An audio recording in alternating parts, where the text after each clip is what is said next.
YouTube Christians, certain ones.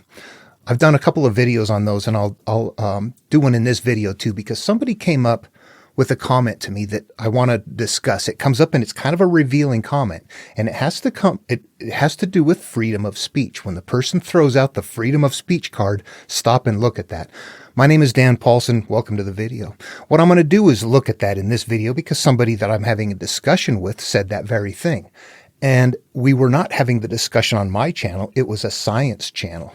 So I want to talk about that. And what I want to say right up front to everybody that's a Christian, Christians is a big term. What does that mean? Somebody that believes in God or Jesus.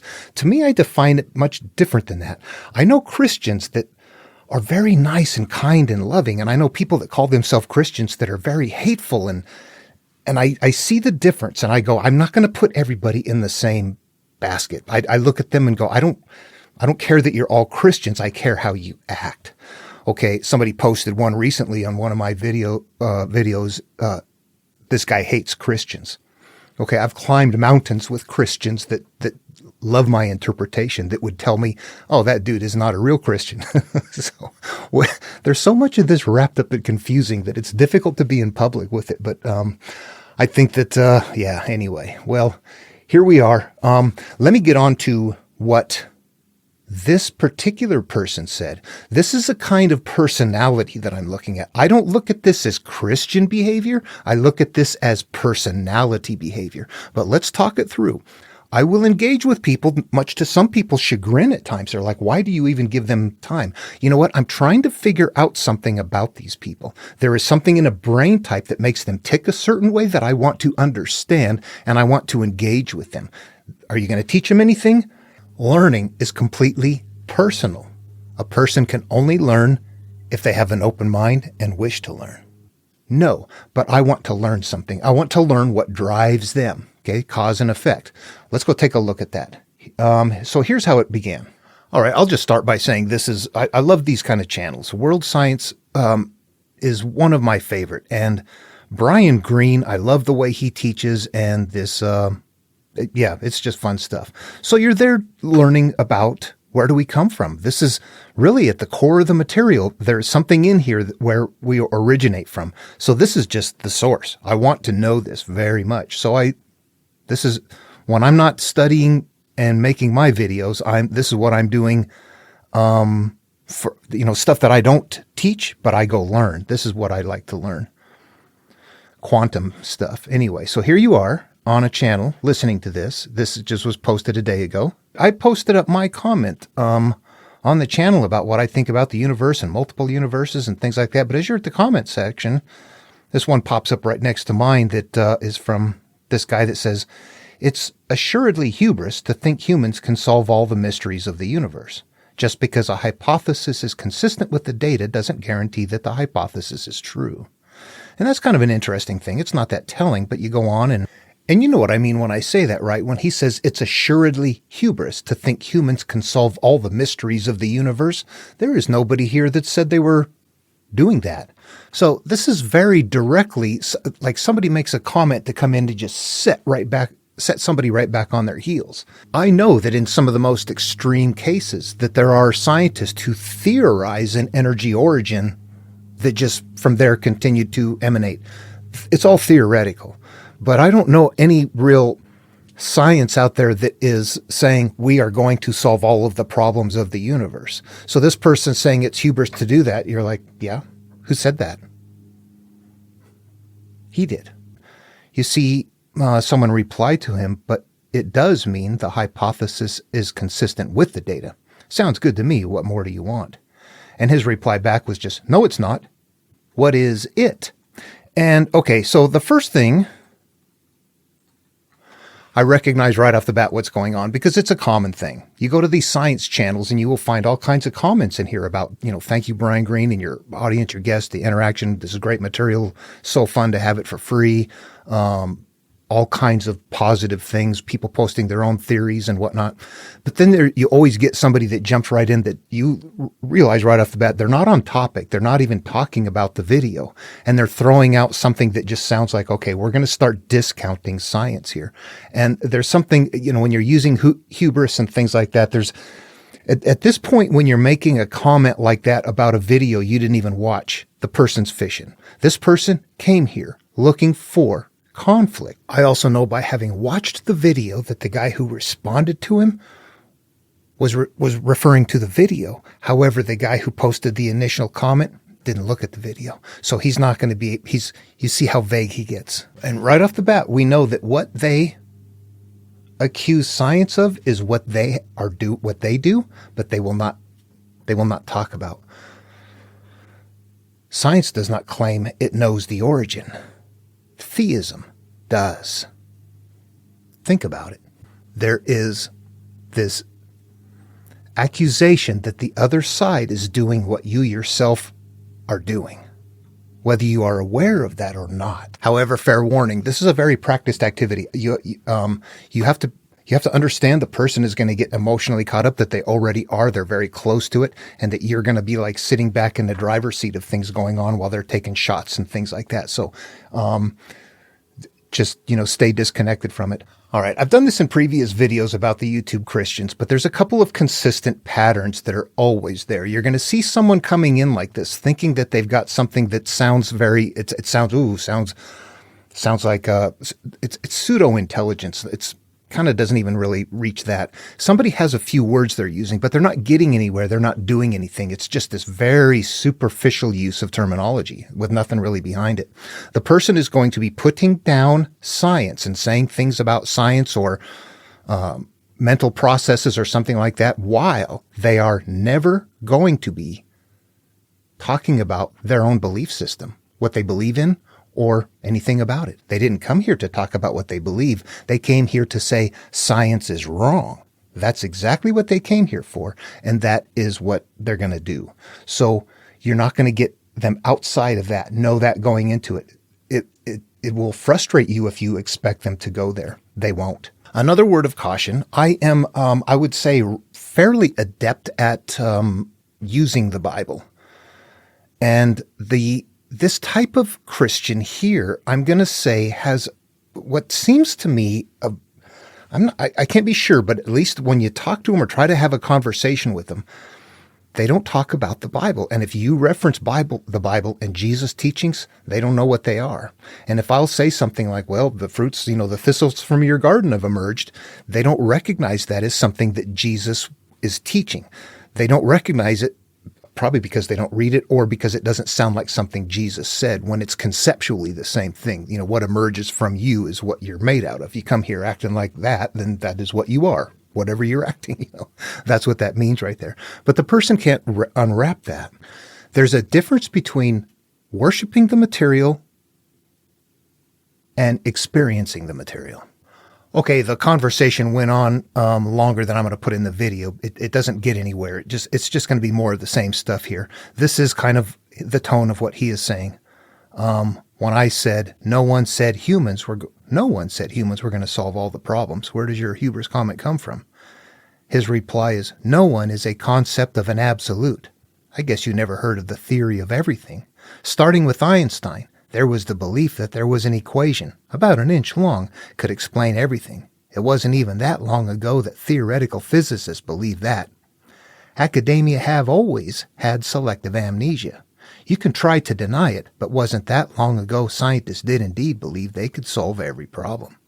Okay, there's no reason to go through the conversation. It's just the standard kind of a stuff. He's constantly trying to throw science stuff out there wrong, just saying kind of vague stuff. Won't talk about the Bible. I'll keep asking him about the Bible. What does he have? What does he believe in? And he won't respond to anything like that. It's as if whatever he's got in the background, he doesn't even want you to know. It's not firm. The only thing he can do is come here to try and set you back on your heels by saying things that aren't even correct. Or if they're correct, it's like, that's part of a growing process. You're not understanding science. You're incorrectly identifying something that is learning and growing, that is, while at the same time, you are making claims.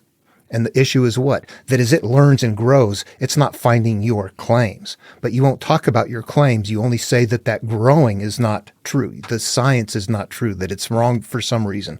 It's not thinking it through. Science is not theism. It doesn't make claims and tell you to believe it. Once it learns something, it's on the table. You can believe it or not. You can go test it, though.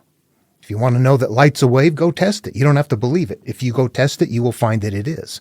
If you have questions about gravity or water or oxygen, those are very easy to test. Science makes claims that are demonstrable. We can see them. At some point, they get very complicated and we need instrumentation, but nevertheless, we can interact with things at certain levels. And then you theorize, well, then it emerges. What we're seeing emerges from something deeper than it. We keep going back. Okay, without drawing it long out, it really didn't go anywhere, but there's a point where I continue to hit him with the Bible and tell him he's not following Jesus, actually, that he's creating a political environment and saying that Jesus supports a political environment, that is not at all what Jesus teaches. And, he wasn't a Democrat either. He wasn't politically oriented at all. He wouldn't have this us against them mentality. He would want all sides to figure it out. But he, at some point, says to me, what I find ironic is that you want your freedom to speak your mind on forums like this one, yet want to deny free speech to others. Correction, hypocritical.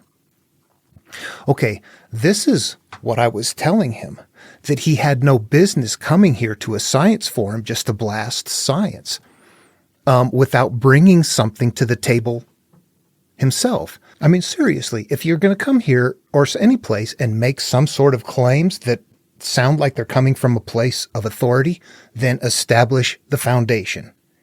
If you're going to talk with authority, what authority? So he's got it in his mind that he's in charge and he's going to keep putting you on the spot by having you respond to science things when you realize he's here for a different purpose. He's here to deny anything you come up with, so don't even go there. Establish that foundation. Make him turn inward to that foundation. You're turning the tables on him. So he's responding there with the freedom of speech thing. We're on somebody else's channel and I have no control of what he posts there, number one. Number two, he has a channel that he can post on. Nobody's violating his freedom of speech or even touching it. I'm not agreeing with him. And I'm not letting him have his way. I'm continually putting the Bible, instead of letting him put me on my heels, I'm putting him on his. You don't play that science stuff. What do you bring to the table? This is what Jesus says. This is what Jesus. So he didn't like that. He didn't like me continually referring to the Bible while he's continually referring to science bad, tries to claim it knows everything. It doesn't. Okay, so that backwards thing is going on right there, but then comes out the freedom of speech card. So what do I say back to him? This is what ends it all right there. I said, denying freedom of speech. Wow, you got to the end very fast. Yeah, when somebody starts using that freedom of speech, that means they're frustrated. They've had it. They're letting you know that they're not getting their way. But this is a demonization thing. What does he do now? He goes and tells other people that I deny him or that science denies him his freedom of speech when nobody ever did that. Not at all. Denying freedom of speech, wow, you got to the end very fast. Comes specifically to post conflict on a science channel without even watching the video. Gets flack, then plays like his freedom of speech is being taken away. That's a troll. I got a teaching idea. I went to his channel and looked at, and fortunately there was some stuff up there that he enjoys going to.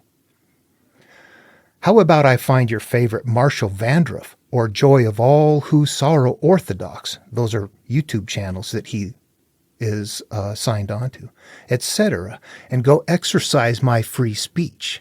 Won't that be fun? His reply to that was, I don't think this thread is going anywhere. Go your way, I'll go mine. Okay, so that ended it. But what happened right there is I'm letting him know, look, you're not understanding this. It's not about freedom of speech. It's about you being rude someplace. And if I did the same thing to you, how would you like it? What if I went there and just started telling them what a bunch of idiots they are? What if I did that? That's exactly what you are doing here. You can't stay in your own place. No one's denying your freedom of speech. You come to public and you want to be a bully and you don't get to be a bully. That's not somebody taking away your freedom of speech. That's somebody telling you to get your act together. Okay, you're the hypocrite. You see what happens as soon as you say, why don't I go do that? Why don't you go your way and I'll go mine? We were both going our own way the whole conversation. There's a brain type going on here. Okay. That's what we need to understand, that there's something in this person that would have been an evolutionary brain type for millions of years. This brain type was so important for the survival of humanity. This brain type right here protected the group. We were fragile. We were eaten. We were food. We were not dominant at first. The brain capacity that came about eventually gave us the ability to become dominant, but at first we were not. It was incredibly important for the group to be protected by people who were so quick to make decisions to protect the group that they didn't distinguish whether it was dangerous or not. You just protect the group, period. That's always the best thing to do, because most things that come in are going to be dangerous. And by that, we mean outside creatures. That, ultimately that there would be this, I kind of visualize the group. If you look at people today and kind of like put them back in time, you would see that life is very difficult, and we're trying to learn how to eat off the land. And there's a lot of things that are poisonous. There's toxic stuff.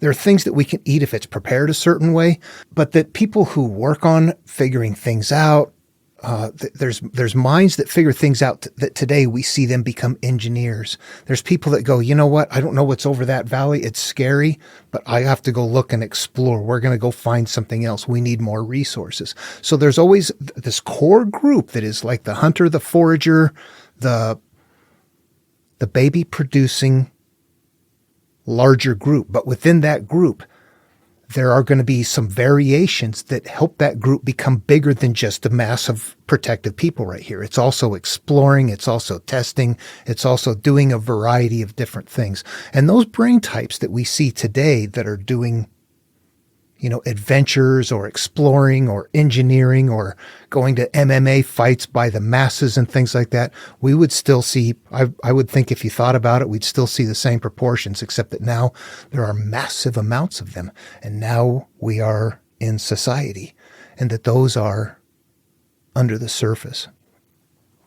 So that's why you engage with them. You kind of try to look and see how it ticks. It's not a good thing to get caught up into emotionally. The emotions is how we experience life. It's how we flow through the field. So keeping your emotions in a good flow is always important. When they're out of control and they're not okay, you got to figure out what to do to resolve those. But right here, don't let me drift off right here.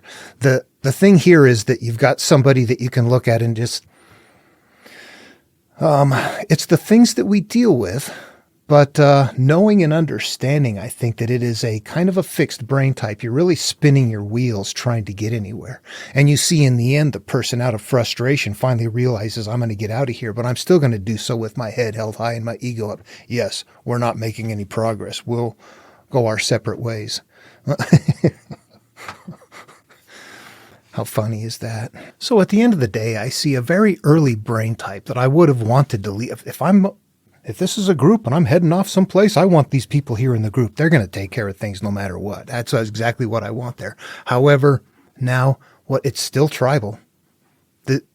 Every group around the world has those same kind of people in it. They still conduct themselves in the same way. We can see that. And it is a personality thing. There's always this conduct, this circular logic, the trying to put you on your heels all the time while never saying where they come from. All of that is there. But that ultimately what you have is, and this is the worst part of it, is that they're in the group, that they can be very aggressive, but that they also can very quickly demonize people. All of the accusations about, you're taking my freedom of speech and all those sorts of things that are not happening. When you get in within a group of people and they start saying things like that, suddenly you don't deserve to be around anyway. You're less than them. Meanwhile, you never did that. They will just demonize you. You got to be careful. To them, they're doing exactly the right thing. You just let them know, get out of my group. That's it. That's what happened right there. How simple is that? All right, well, we like to think we're a lot more complicated than what we really are, I think. If we look at what our primary drives are and the emotions to it, I think we'll come closer to finding out what makes us tick. And our perceptions, the way we hold life. What he's doing is a practiced behavior. He's not there talking to me anymore. No, he's said, I'm out of here. But he's somewhere else doing it with someone else. Yep, it'll be a daily thing. That is their role in the group. So be aware of that. That's how you interface with them, and that's how you avoid them. And why I think that they're driven that way, in a way that makes logical sense, that you would go, what is the advantage of that? There is one, but not today. Or is it? We're still evolving, and we're overcrowding, and that's what's in the background. All right, well, this video was a little bit different. I will get back onto Genesis. It is really thick. Sometimes I just stop and take a breath and go, oh, wow, there's more to this than meets the eye. All right, see you in the next video.